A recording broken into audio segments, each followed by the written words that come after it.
அன்பான காலை வணக்கம்.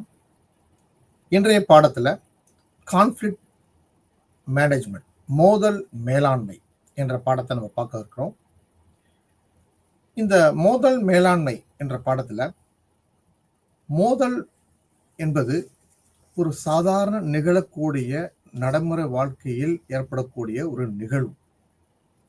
இந்த நிகழ்வு காலப்போக்கில் ஒரு மிகப்பெரிய ஒரு மோதலை ஏற்படுத்துகிறது. அப்படி இந்த மோதல் என்பது பல வகைகளாகவும் அது நிலைகளாகவும் உள்ளது. அதாவது மோதலின் வகைகள் மற்றும் நிலைகள். நடைமுறை வாழ்க்கையில நம்முடைய சமூக உறவுகள்ல இந்த மோதலின் போக்கு ஒரு பேச்சளவிலும் செயல்பாடு அளவிலும் ஏற்படுகிறது. காலப்போக்கில் இவை உருமாற்றம் பெற்று இதை மோதலாக உருவெடுக்கிறது. ஆக சமூக உறவுகளில் நம்முடைய பேச்சாக இருக்கட்டும், செயலாக இருக்கட்டும், இவற்றை நாம் உள்ளார்ந்து அர்த்தம் புரிந்து அதை நாம் அணுகும்போது அந்த மோதலை நாம் தவிர்க்கலாம். அது சரியான முறையில் அணுகாத போது, அது புரிந்து கொள்ளாமல் பேசும் பொழுது அந்த மோதல் படிப்படியாக வளர்கிறது. ஆக ஒரு வார்த்தையிலிருந்து தொடங்கப்படுகிறது. இவை ஒரு சமூக உறவுகளில் ஒரு பின்னடைவை ஏற்படுத்துகிறது.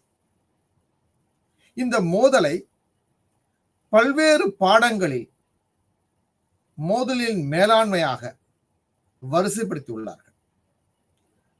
அத்தகைய பாடங்களில் முதன்மையாக சமூகவியல், வரலாறு, அரசியல் அறிவியல் மற்றும் பன்னாட்டு உறவுகள்.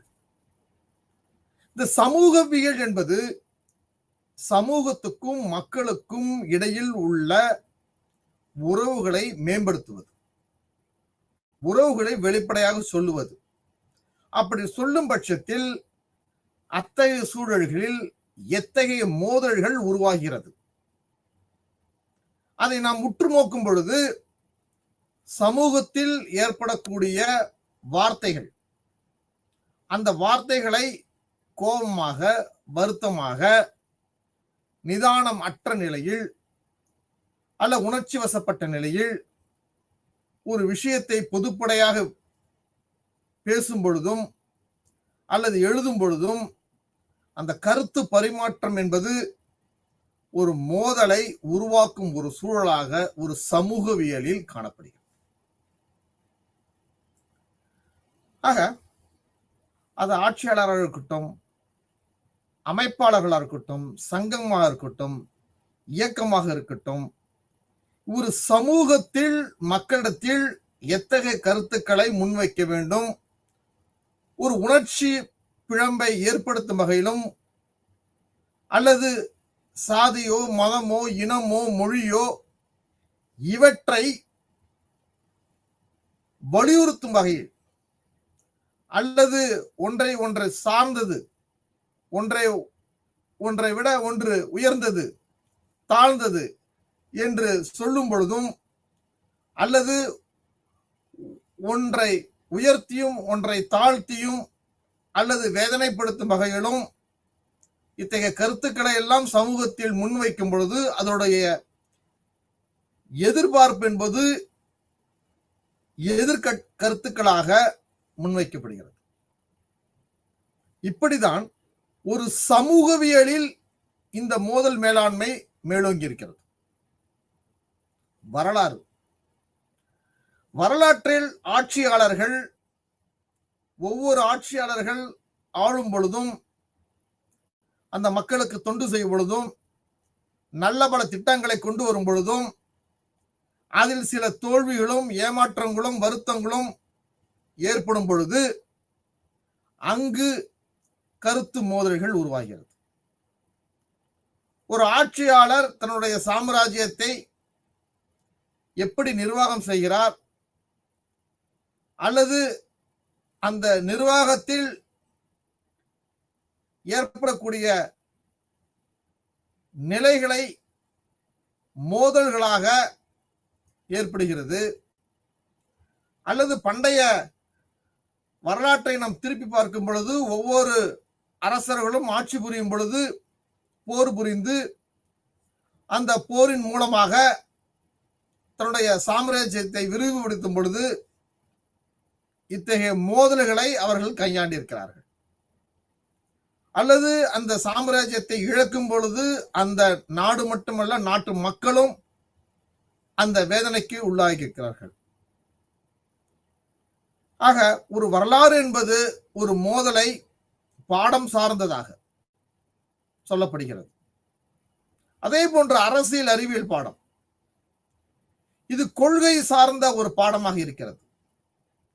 ஒரு நாட்டில் கம்யூனிஸ்ட் சித்தாந்தத்தை வலியுறுத்துகிறார்கள், ஒரு நாட்டில் இராணுவ ஆட்சியை முன்னிலைப்படுத்துகிறார்கள், ஒரு நாட்டில் பாராளுமன்ற மக்களாட்சியை வலியுறுத்துகிறார்கள், அல்லது அதிபர் ஆட்சி முறையை மேன்மைப்படுத்துகிறார்கள். இத்தகைய ஆட்சி முறையில் உள்ள மோதல்கள் என்பது ஆட்சியாளர்களுக்கும் எதிர்கட்சியினருக்கும் அல்லது ஆட்சியாளருக்கும் மக்களுக்கும் அல்லது மத்திய அரசுக்கும் மாநில அரசுக்கும் இப்படி பல்வேறு உறவுகளில் ஏற்படக்கூடிய சிறு சிறு கருத்து மோதல்கள் அல்லது கொள்கைகள் இவையெல்லாம் ஒரு மோதலை உருவாக்கக்கூடிய வகையில் உள்ளது. கடைசியாக பன்னாட்டு உறவுகள். இந்த பன்னாட்டு உறவுகளில் இந்த மோதல் என்பது இரு நாட்டு எல்லை பிரச்சனையாக இருக்கலாம், இனம் சார்ந்த பிரச்சனையாக இருக்கலாம், மொழி சார்ந்த பிரச்சனையாக இருக்கலாம், அல்லது தொழில்நுட்பம் சார்ந்த பிரச்சனையாக இருக்கலாம், அல்லது இராணுவ நடவடிக்கைகளாக இருக்கலாம், அல்லது கூட்டமைப்பு கொண்ட ஒரு நாட்டை சார்ந்து இருப்பதனால் ஏற்படக்கூடிய நிலைகளாக இருக்கலாம், அல்லது பொருளாதார ஒரு சூழலை மையப்படுத்தி அதன் மூலம் ஏற்படக்கூடிய மோதலாக இருக்கலாம். இவையெல்லாம் பன்னாட்டு உறவுகளில் ஒரு நாட்டுக்கும் இன்னொரு நாட்டுக்கும் உள்ள உறவுகள் இந்த மோதல் மேலாண்மையால் பல்வேறு நிலைகளில் தங்களுடைய இடர்பாடுகளை சந்திக்க நேருகிறது. ஆக இந்த மோதல் என்பது சமூகம் சார்ந்ததும் வரலாறு சார்ந்ததும் அரசியல் சார்ந்ததும் ஏன் பன்னாட்டு உறவுகள் அளவிலும் இந்த மோதல்கள் வகை வகையாக பிரிக்கப்பட்டிருக்கின்றன. அப்படி என்றால் இந்த மோதலின் நோக்கம் என்பது ஒரு மோதலில் ஒரு கருத்து பரிமாற்றம், ஒரு எதிர்மறையான கருத்துக்கள், தன்னுடைய எதிர்ப்பை தெரிய வைக்க வகையிலும் அல்லது தன்னுடைய சொந்த கருத்துக்களை சொல்லும் பொழுதும் மற்றவர்களுக்கு அது புண்படும்படியாக வருத்தப்படும்படியாக அல்லது வேதனை அளிக்கக்கூடிய வகையிலும் இருக்கும் பட்சத்தில் இந்த மோதல் அங்கிருந்து தொடக்க நிலையிலாக உள்ளது. அது விரிவடைந்து இந்த மோதல் ஒரு மிகப்பெரிய பிரச்சனையாக அல்லது இந்த மோதல் ஒரு கலவரத்திற்கு தூண்டுதலாக காலப்போக்கில் அமைகிறது.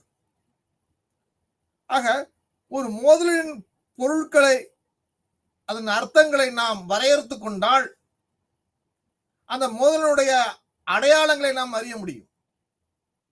அந்த மோதல் உருவாவதற்கான காரணங்கள், அந்த காரணங்களை அறிந்து கொண்டால் அந்த மோதலை தடுப்பதற்கான வழிமுறைகளை நாம் எளிதாக எடுக்க முடியும்.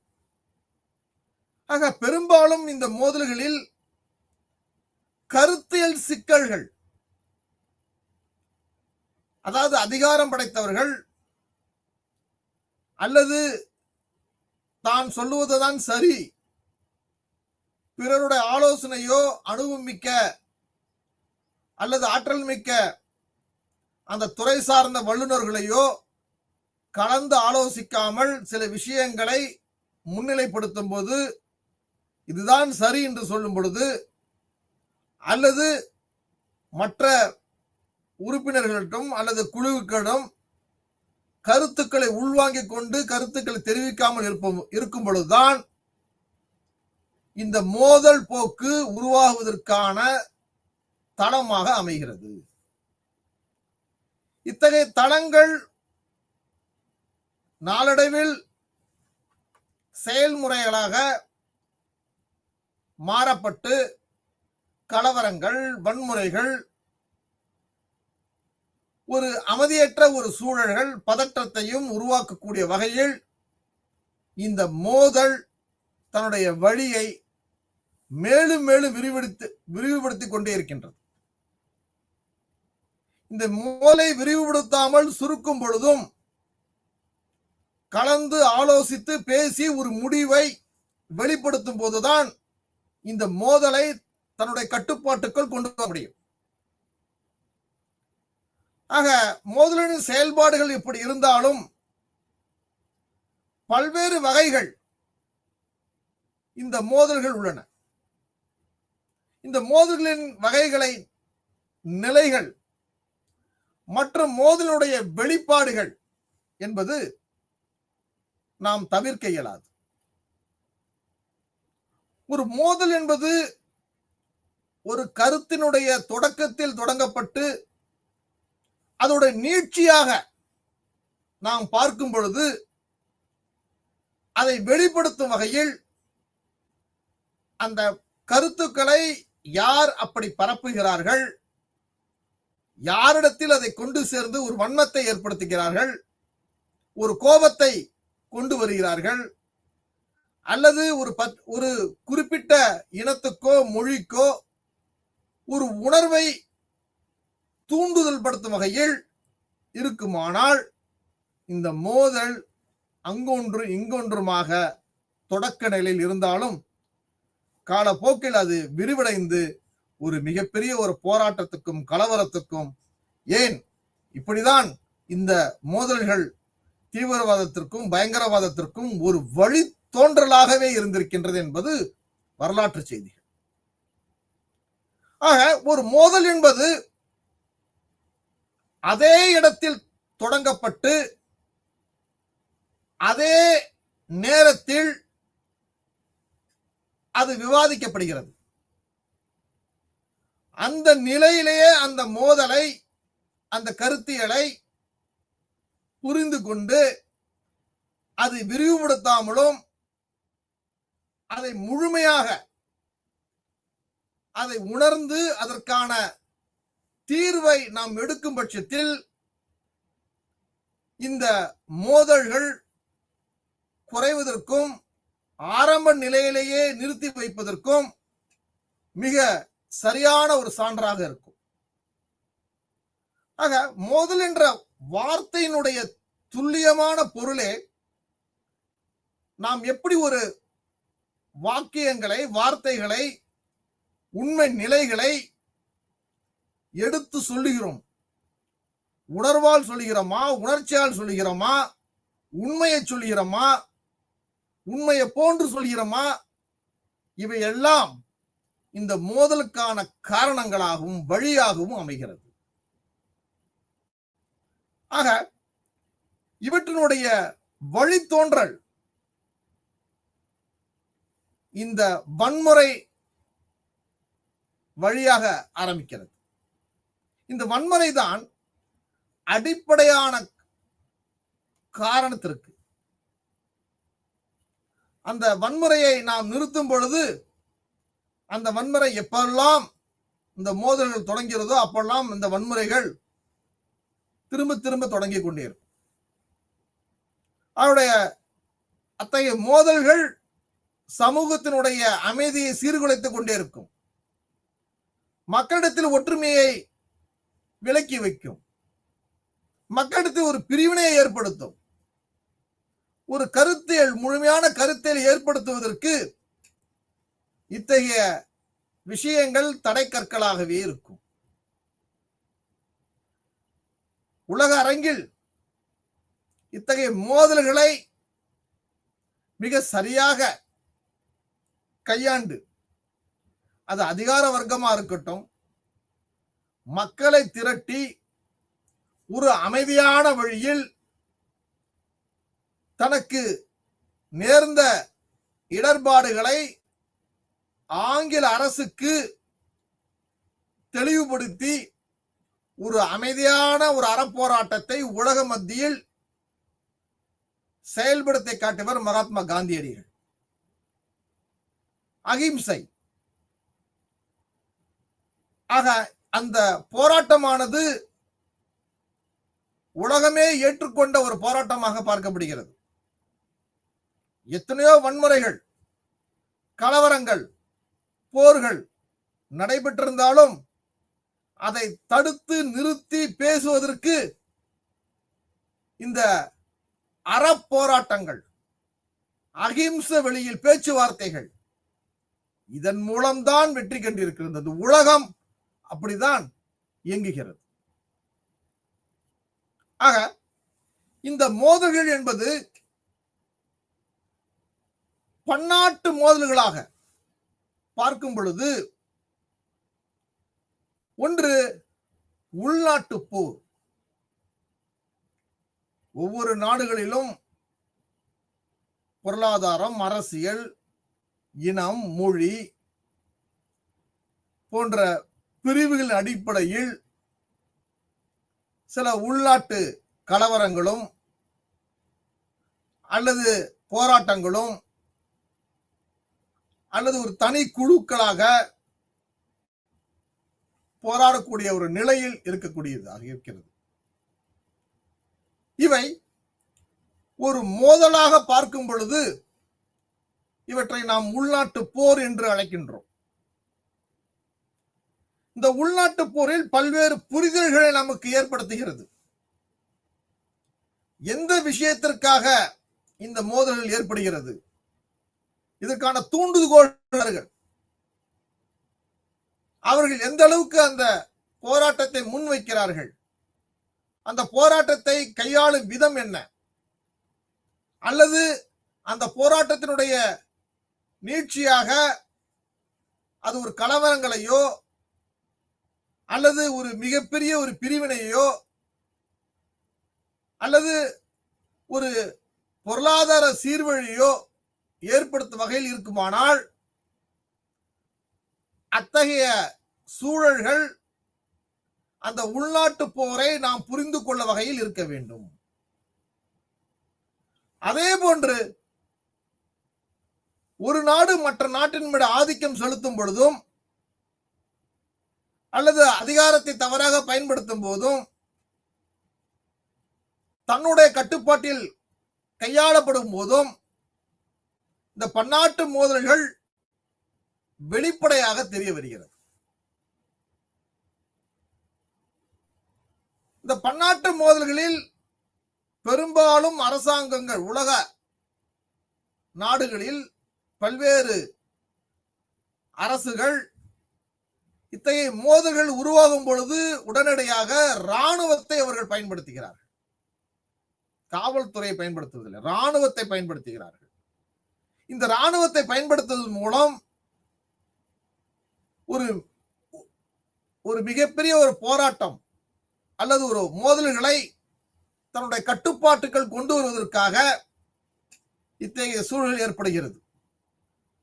ஆனால் இந்த இராணுவ நடவடிக்கைகள் பல்வேறு குற்றங்களும் அல்லது வேதனைகளும் துன்பங்களும் இருந்தனால் அது அரசுக்கு தெரியாத வண்ணம் இருக்குமானால், இந்த மோதல்கள் எப்பெல்லாம் மீண்டும் மறு உருவம் பெறுகிறதோ அப்போது திரும்பவும் அதே தொடங்கப்பட்ட இடத்துல இருந்து தொடங்கும்.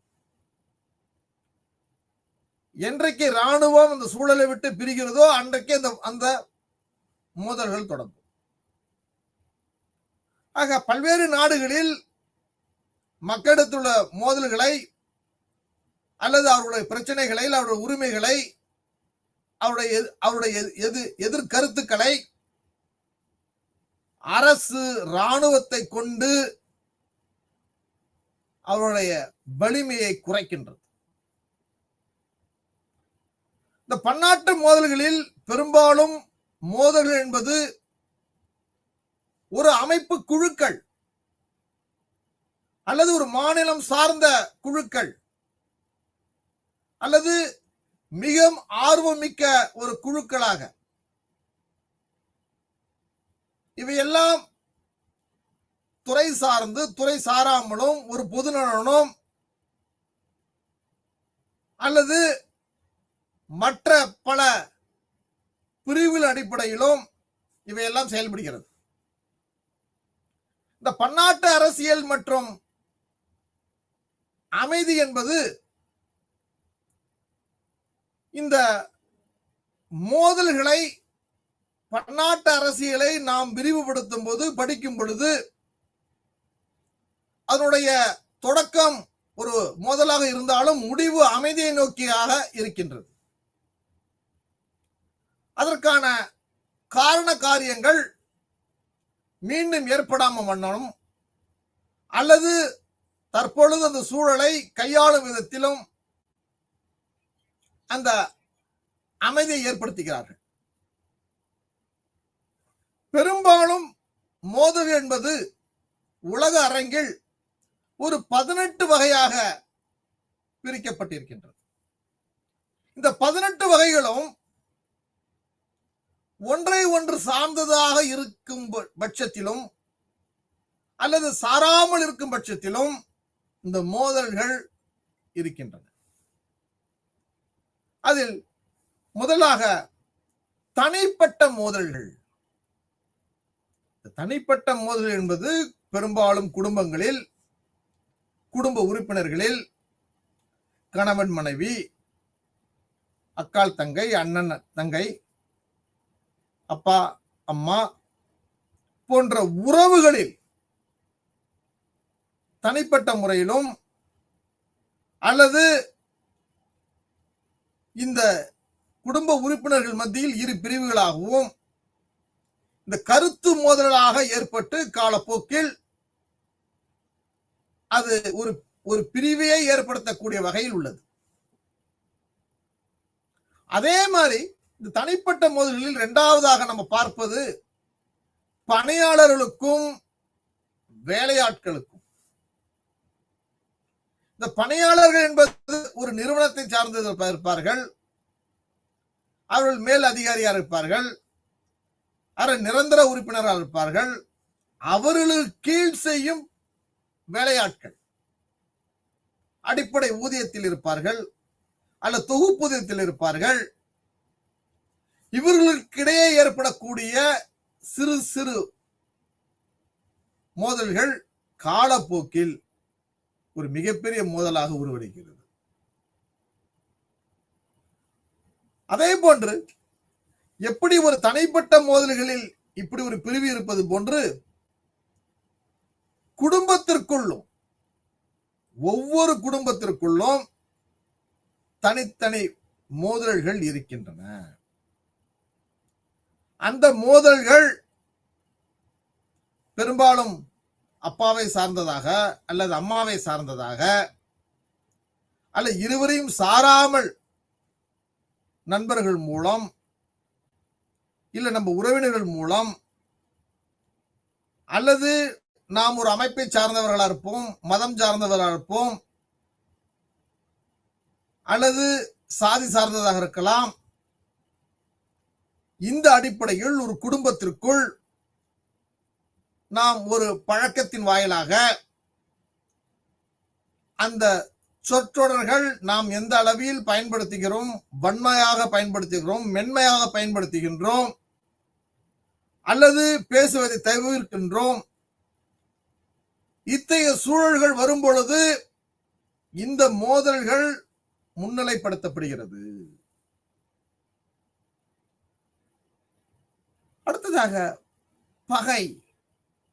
இந்த பகை என்பது குடும்பத்தை கூட இருக்கின்ற நம்முடைய உறவுகளிலும் சரி, உறவினர்களிலும் சரி இந்த பகை மேலோங்கி இருக்கின்றது. மோதலை நாம் தொடர்ந்து செயல்படுத்திக் கொண்டே இருந்தால், ஒவ்வொரு செயலிலும் கருத்து மோதல் இருந்து கொண்டே இருந்தால், அல்லது ஒரு பிற்போக்கான கருத்துக்களை முன்வைக்கப்படும் போது, பிற கருத்துக்களை மதிக்கப்படாமல் இருக்கும் பொழுது, அல்ல அலட்சியப்படுத்தும் பொழுது, அவமானப்படுத்தும் பொழுது, அல்லது புறக்கணிக்கப்படும் போது, இந்த உறவுகளில் மோதல்கள் மேலோங்கி இருக்கும். அந்த உறவுகளில் ஒரு பிரிவினர் ஒருவருக்கு சார்ந்தும், இன்னொரு பிரிவு இன்னொருத்தருக்கு சார்ந்தும், சில உறவினர்கள் இரு பிரிவுகளில் சேராமல் தனித்தும் இருப்பார்கள். ஆக உறவுகளில் கூட இத்தகைய மோதல்கள் இன்றைய கால வளர்ச்சியில் மிக அதிகமாக இருக்கிறது. நாமெல்லாம் கல்வி கற்றிருக்கின்றோம். பண்பையும் பண்பாட்டையும் நேசிக்கின்றோம். நிறைய விஷயங்களை உள்வாங்கிக் கொண்டிருக்கின்றோம். வாழ தெரிந்திருக்கின்றோம். இந்த சூழலிலும் கூட குடும்பங்களிலும் அல்லது உறவுகளிலும் இத்தகைய மோதல்கள் நாளுக்கு நாள் உயர்ந்து கொண்டே இருக்கிறது, குறைந்து கொண்டு இருப்பதில்லை. ஆனால் அந்த காலங்களில் படிக்காதவர்கள் பண்பை பக்குவமாக பயன்படுத்தியவர்கள் மிகச்சிறந்த ஒரு கலாச்சாரத்தை, ஒரு வாழ்வியல் முறையை நமக்கெல்லாம் சொல்லிக் கொடுத்த நம்முடைய முன்னோர்கள், அவர்கள் காலகட்டங்கள் இப்படி ஒரு மோதல்கள் பெரும்பாலும் இல்லை. அந்த மோதல்கள் இருந்தாலும் அந்த மோதல்கள் பெரிதுபடுத்தாமலும் அதை அடுத்த நிலையில் ஏற்படாத வண்ணமும் அதற்கான தீர்வுகளை அவர்களே எடுத்து அதை சரிப்படுத்திக் கொண்டிருக்கிறார். இது வரலாற்று உண்மைகள். ஆக இந்த பகை உணர்வுகள் பெரும்பாலும் உறவுகளில் தான் ஏற்படுகிறது. ஆக அந்த பகை உணர்வு மேலே மேலே உயரும் பொழுது அவர்களுக்குள் இருக்க உறவுகள் துண்டிக்கப்படுகிறது. அடுத்ததாக சமுதாய மோதல்கள். இந்த சமுதாய மோதல் என்பது இந்த சமூகத்தில் கிராமம், நகரம், மாவட்டம், மாநிலம், நாடு என்று நிர்வாக வசதிக்காக பிரிக்கப்பட்டிருக்கிறது ஒரு சமூகம்.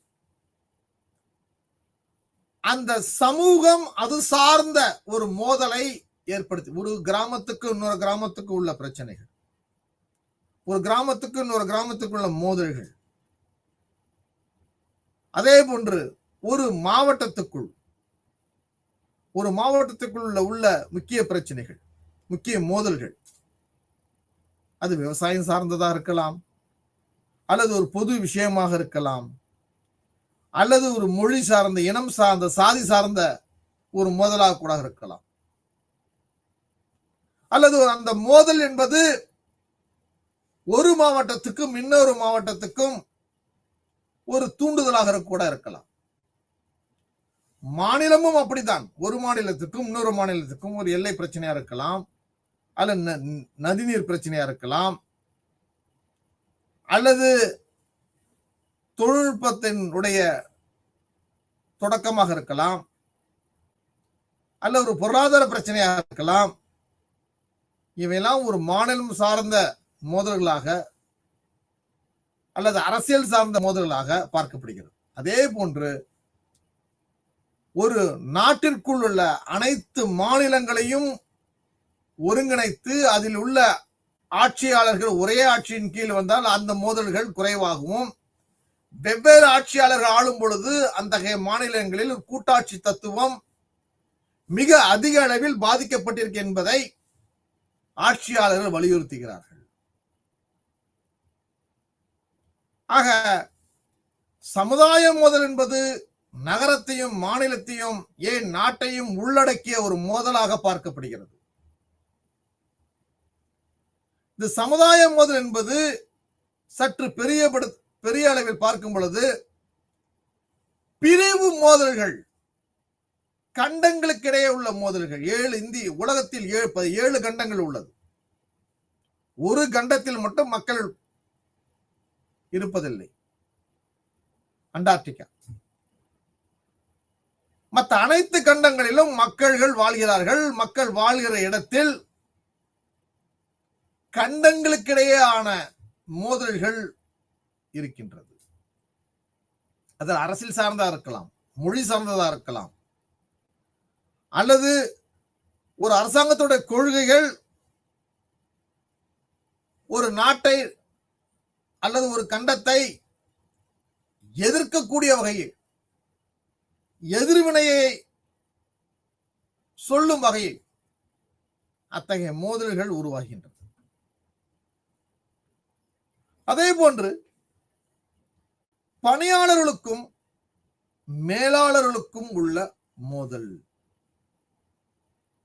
அப்ப பணியாளர்கள் என்பது ஒரு நிறுவனத்தில், ஒரு அமைப்பில் அல்லது ஒரு தொழிற்சாலையில், ஒரு அரசு சார்ந்த அல்ல அரசு சாராத இடங்களில் பணியாளர்கள் வேலை செய்யும் பொழுது அந்த வேலையை கண்காணிப்பதும், அந்த வேலையை இன்னும் உற்சாகப்படுத்தி ஊக்கப்படுத்தி வேகப்படுத்தும் வகையிலும் உள்ள அதிகாரிகளுக்கும் பணியாளர்களுக்கும் ஏற்படக்கூடிய மோதல்கள். அத்தகைய மோதல்கள் முழு நிர்வாகத்தை பாதிப்பது மட்டுமல்லாமல் தனிப்பட்ட முறையிலும் அந்த உறவுகள் பாதிக்கப்படும். அந்த மாதிரி நிலையில் ஒரு மோதல் என்பது ஒட்டுமொத்த தொழிலாளர்களிடத்திலும் ஒரு மிகச்சிறந்த இடைவெளியை ஏற்படுத்தும் என்பதில் ஐயமில்லை. ஆக இவற்றையெல்லாம் சரி செய்வதற்காகத்தான் காலப்போக்கில் பணியாளர் சங்கம் உருவாக்கப்பட்டது.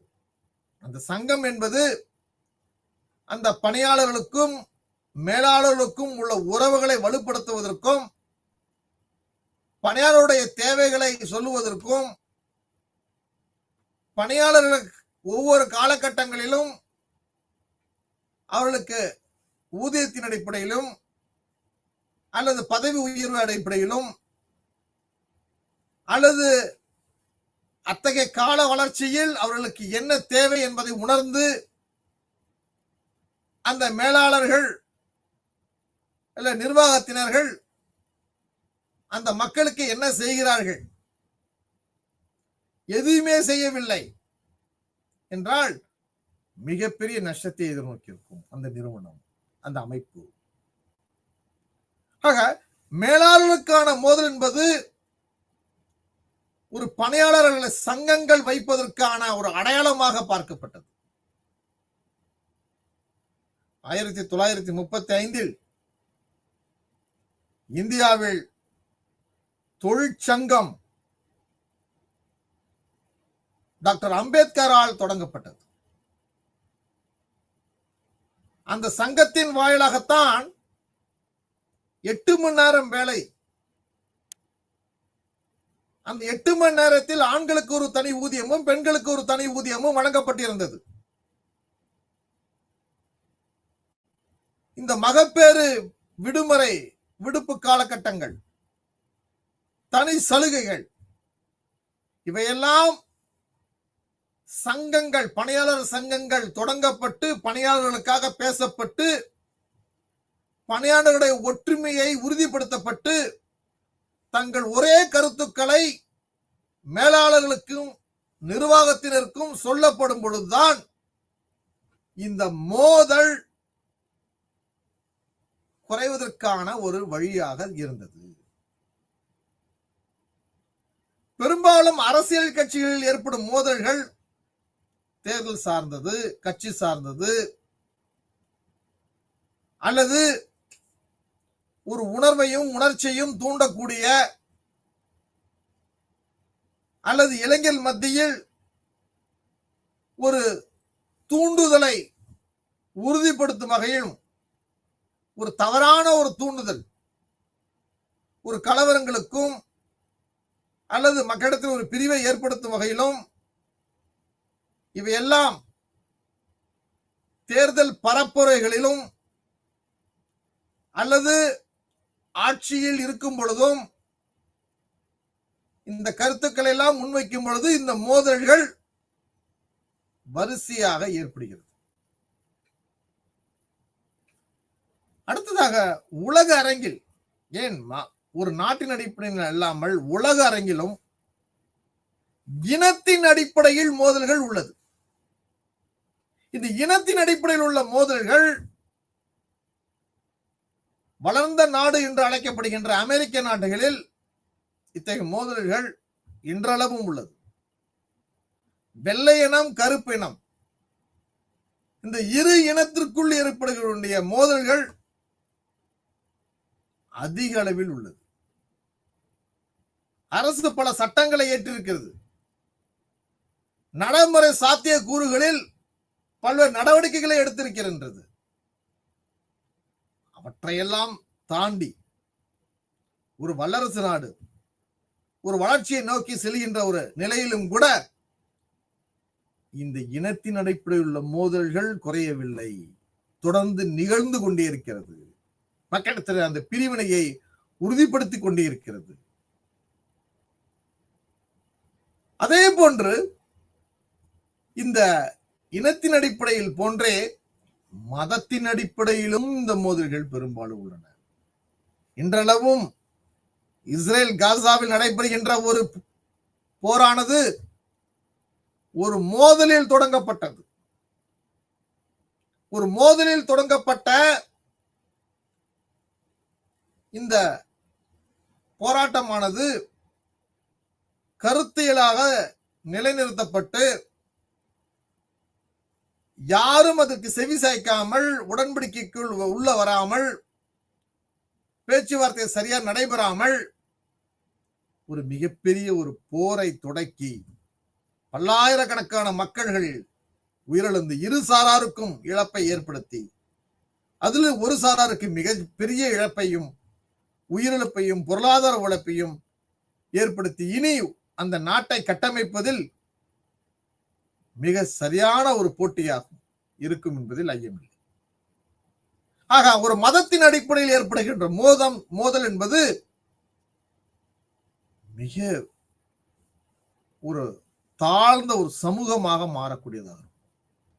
இந்தியாவில் டிசம்பர் 6ஆம் தேதி பாபரி மசூத் ஒரு மதத்தின் அடிப்படையில் நடைபெற்ற ஒரு போராட்டம். அந்த போராட்டத்தில் அந்த காலகட்டங்கள் 1992 நடைபெற்ற அந்த போராட்டமானது இந்தியா முழுவதிலும் எதிரொலித்தது. அதில் பம்பாய் மிகப்பெரிய கலவரங்களை எதிர்நோக்கி இருந்தது. பெரும்பாலும் இந்துக்களும் முஸ்லிம்களும் இருக்கக்கூடிய நாடுகளில் மதத்தார்ந்த விஷயங்கள் மிக துல்லியமாக உணர்ச்சி பிளம்பாக பார்க்கப்படுகிறது. அதே போன்று எதிர்ப்பு மோதல், இந்த எதிர்ப்பு மோதல் என்பது இனத்தின் வாயிலாக, மதத்தின் வாயிலாக, ஒரு கலாச்சாரத்தின் வாயிலாக காலப்போக்கில் ஏற்படுகிறது. அதுதான் உண்மை. அதே போன்று இந்த மோதல் என்பது ஒரு கருத்தியல் மோதலாக தொடங்கப்பட்டாலும் தத்தம் கருத்துக்களில் சற்றும் விலகாமலும் கொள்கை பிடிப்பாகவும் அதை வலியுறுத்தும் விதமாகவும் இன்றளவும் உள்ளதால் அது கருத்தியல் மோதலாக பார்க்கப்படுகிறது. அப்படி என்றால் அது கம்யூனிஸ்ட் சித்தாந்தத்தையோ முதலாளித்துவத்தையோ ஜனநாயகத்தை வலுப்படுத்தும் வகையிலோ அல்லது ஆட்சி அமைப்பு முறையிலேயோ இந்த கருத்தியல் மோதல்கள் இயங்குகிறது. அதே போன்று பணி செய்யும் இடத்தில் ஏற்படக்கூடிய மோதல்கள், தொழிற்சாலைக்கும் பணியாளர்களுக்கும்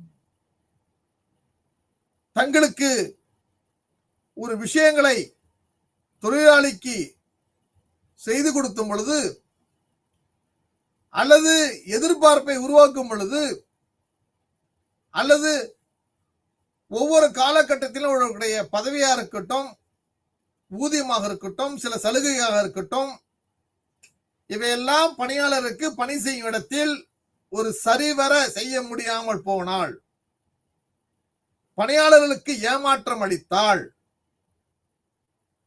அந்த இடங்களில் பணி செய்யும் இடங்களில் மோதல்கள் அங்கொன்று இங்கொன்றுமாக தொடங்கப்பட்டு காலப்போக்கில் அந்த பணியாளர்கள் எல்லாம் ஒன்றாக சேர்ந்து ஒரு எதிர்க்கும் நிலையை ஏற்படும். அதே போன்று வர்த்தக போட்டி, ஆண்டாண்டு காலமாக வர்த்தகம்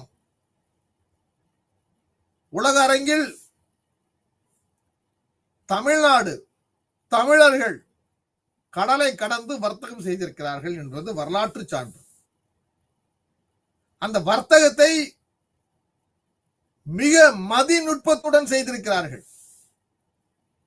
வணிகம் என்பது இரு நாடுகளை சார்ந்ததாக இருக்கின்றது. கொடுப்பதும் கேட்பதும் விற்பதும் வாங்குவதும் ஒரு நாணயத்தின் பக்கங்களாக இருப்பது போன்று இந்த வர்த்தகத்தில் மிக சரியாக ஒரு அணுகுமுறையை ஏற்படுத்துவதன் மூலமாக இந்த வர்த்தக ஏற்படக்கூடிய போட்டிகள், பொறாமைகள் அல்ல சலுகைகள் அல்லது இந்த வர்த்தகத்தில் ஏற்படக்கூடிய ஏமாற்றங்கள் அல்ல இந்த வர்த்தகத்தில் கூட உண்மைத்தன்மை இல்லாமல் போடும்போது அத்தகைய மனப்பான்மையால் தான் வர்த்தகத்தில் ஒரு போட்டி மேலாண்மை, ஒரு போட்டி மோதல்கள் உருவாக்கப்படுகிறது. பெரும்பாலும் நாடுகளுக்கிடையே உள்ள மோதல்கள், குழுக்களுக்கு இடையே உள்ள மோதல்கள்,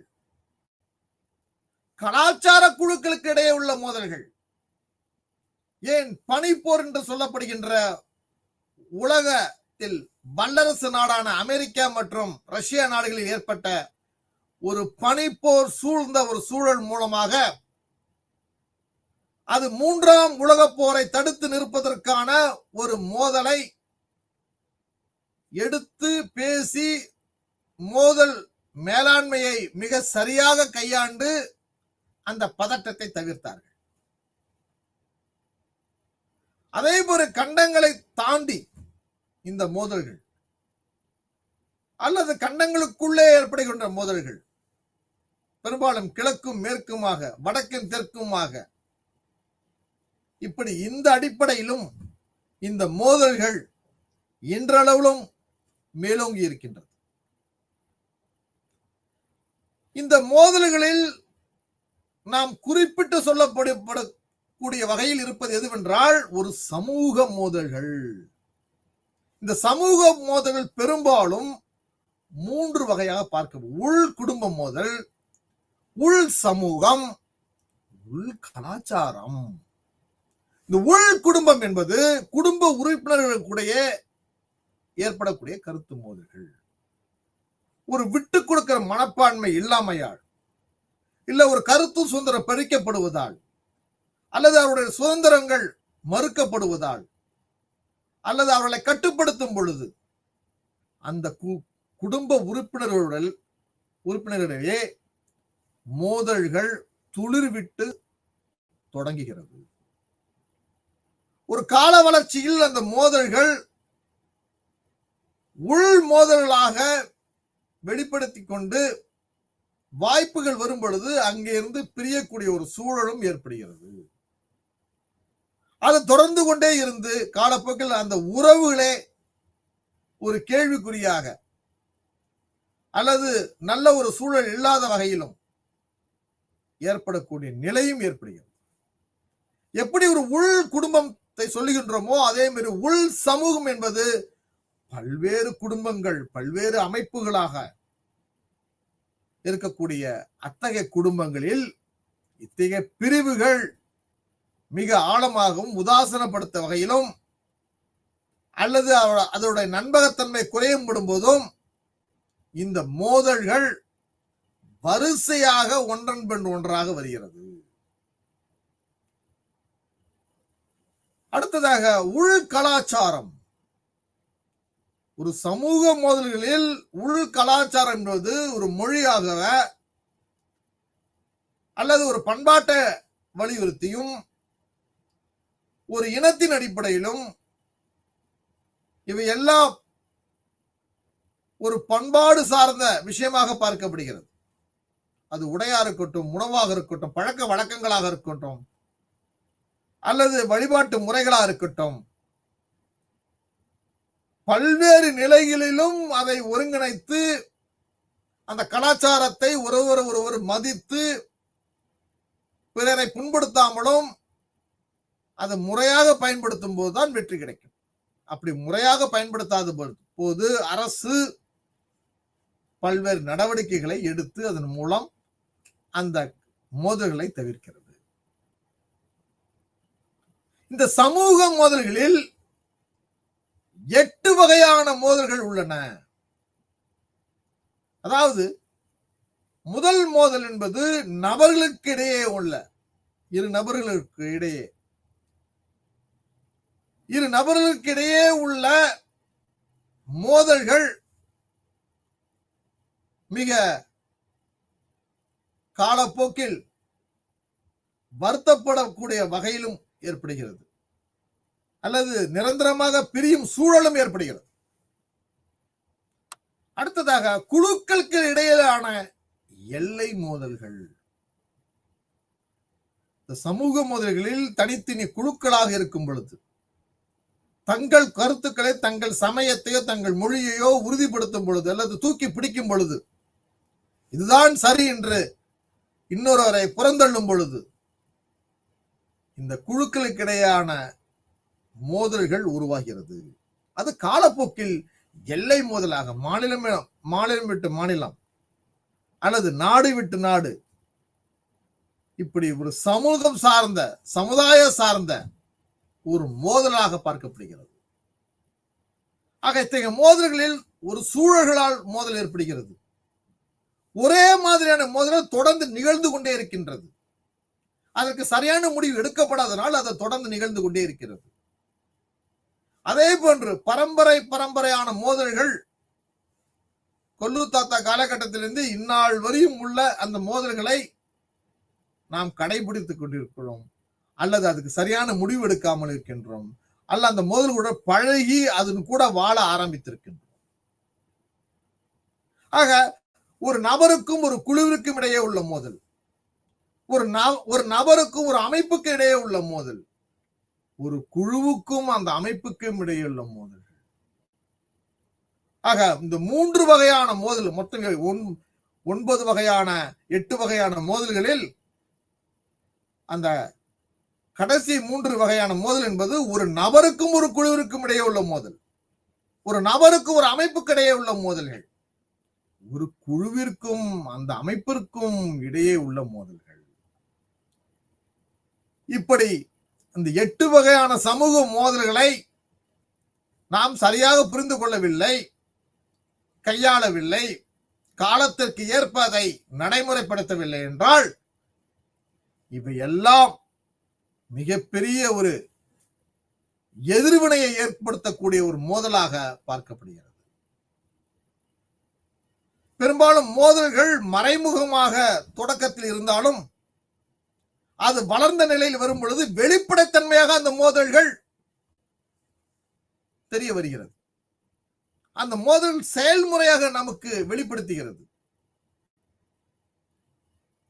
கால அடிப்படையில் சில ஆக்கிரமிப்பு நடவடிக்கைகள் அல்லது வெளிப்படைத்தன்மையாக செயல்பாடுகளாக அல்லது ஒரு அமைப்பாக திரண்டு தங்களுடைய வன்மையான கருத்துக்களை அல்ல எதிர்மறையான கருத்துக்களை, ஒரு கோபத்தை ஏற்படுத்தக்கூடிய வகையில் தன்னுடைய செயல்பாடுகளை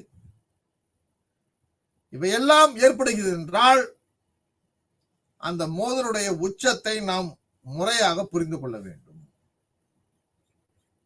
ஆக அத்தகைய மோதல்களை ஒரு வன்முறையற்ற மோதல்களாக பார்க்கப்படுகிறது, ஒரு அகிம்சை வழியில் பார்க்கப்படுகிறது, ஒரு பேச்சுவார்த்தையின் மூலம் பார்க்கப்படுகிறது.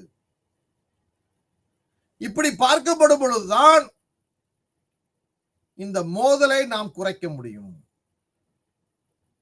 ஆக மோதல் நிர்வாகத்தினுடைய நோக்கங்களாக நாம் பார்க்கும் பொழுது பெரும்பாலும் உலக அரங்கில் மனித உரிமைகள் மறுக்கப்படும் பொழுது, மனித உரிமைகளுக்கு அநீதி ஏற்படும் பொழுது, அல்லது ஒரு இனப்படுகொலை அல்லது மிகப்பெரிய கலவரம் அல்லது ஒரு போர், இதன் மூலம்தான் மோதல்கள் உலக அரங்கிலும் எல்லாராலும் கவனிக்கப்படுகிறது. பெரும்பாலும் உலக வல்லரசு நாடான அமெரிக்கா மற்றும் ரஷ்ய நாடுகளுக்கு இடையே ஏற்பட்ட ஒரு பனிப்போர் சூழ்ந்த ஒரு மேகம் தென்பட்டது. அந்த பனிப்போரை தடுத்து நிறுத்த சில அறிஞர் பெருமக்கள் ஈடுபட்டார்கள். அப்படி ஒரு அறிஞர் பெருமக்கள் இரு நாடுகளுக்கும் ஒரு நடுநிலையான ஒரு முடிவையும், இரு நாடுகளும் அந்த முடிவை பயன்படுத்தும் வகையிலும், பாதுகாக்கும் வகையிலும், அதை முதன்மைப்படுத்தும் வகையிலும் அப்படி ஒரு கையெழுத்தை வாங்கினார்கள். அதன் வாயிலாகத்தான் உலகில் பனிப்போர் நடைபெறாமல் இருப்பதற்கான காரணமாக பார்க்கப்பட்டது. ஆக ஒரு மோதல் நிர்வாகத்தில் நீங்கள் ஒரு பனிப்போரால் என்னென்ன நிகழ்வுகள் நடந்திருக்கின்றது? 4 மில்லியன் மக்கள் இறந்திருக்கிறார்கள். எந்த நாட்டில்? காங்கோ என்ற நாட்டில். 2 மில்லியன் மக்கள் இறந்திருக்கிறார்கள். எந்த நாட்டில்? சூடான் நாட்டில். 13 இடங்களில் 14 ராணுவ நடவடிக்கைகள், 14 ராணுவ நடவடிக்கையின் மூலமாக ஒரு உள்நாட்டின் கலவரங்கள், அது இனக்கலவரங்கள், சமய கலவரங்கள், அண்டை மாநில கலவரங்கள் என பல்வேறு நிலைகளில், தொடக்க நிலையிலும் அல்லது ஒரு மிகச்சிறந்த ஒரு வலிமையான ஒரு கலவரங்களாக பார்க்கப்படும் பொழுது நாம் முடிவெடுப்பதற்கு பல்வேறு காலதாமதங்கள் ஏற்படும். அடுத்ததாக மோதல் மேலாண்மை. இந்த மோதல் மேலாண்மை என்பது ஒவ்வொரு மோதலுக்கும் தீர்வு காண்பது, தீர்வை நடுநிலையுடன் பார்ப்பது, தீர்வை புரிந்து கொண்டு செயல்படுத்துவது, அந்த மோதலுக்கும் அந்த தீர்வுக்கும் மிகச்சிறந்த ஒரு தொடர்பை ஏற்படுத்துவது. இந்த மோதல் அடுத்த தலைமுறையை நாம் உறுதிப்படுத்தி வாழ்வதற்கான ஒரு தீர்வாக இருப்பது. ஆக அந்த மோதலை நாம் கட்டுப்படுத்துவதும், பெரும்பாலும் மோதலை தவிர்ப்பதும், தடுப்பதும், அல்லது ஒரு பனிப்போர் சூழல் இருந்தால் அந்த மோதல் மேலாண்மை தன் கடமைகளை சரிவர செய்து அத்தகைய சூழலில் இருந்து மக்களையும் நாட்டையும், ஏன் இந்த உலகத்தையும் காக்கும் வகையில் இருக்க வேண்டும். ஆக ஒரு மோதல் மேலாண்மை என்பது, இது நோக்கம் பார்க்கும் பொழுது ஒரு மோதல் மேலாண்மையின் அதிகாரத்தை தவறாக பயன்படுத்தும் பொழுது, அதிகாரத்தை அதிகமாக பயன்படுத்தும் பொழுது, ஒரு குறிப்பிட்ட சாராருக்கு பயன்படுத்தும் போது, அல்லது ஒரு குறிப்பிட்ட சார்ந்து பயன்படுத்தும் பொழுது, இப்படி நாம் ஒரு இடையூறாக இருக்கும் பட்சத்தில் இந்த மோதல் மேலாண்மை இன்றளவும் இருக்கின்றது. இந்த மோதல் மேலாண்மையில் மிகச்சிறந்த ஒரு பன்முகத்தன்மையை கொண்டிருக்கின்றது. மிகச்சிறந்த பன்முகத்தன்மை என்பது நாம் அறிந்து கொள்ளக்கூடிய வகையில், அந்த அறிந்து கொண்டு நாம் செயல்முறைகளாக செயல்படுத்தும் வகையிலும் இருக்கின்றது. ஆக அப்படி செயல்படுத்தும் பொழுதுதான் ஒரு மோதல் மேலாண்மையுடைய மதிப்புகள் உயர்த்தப்படுகிறது.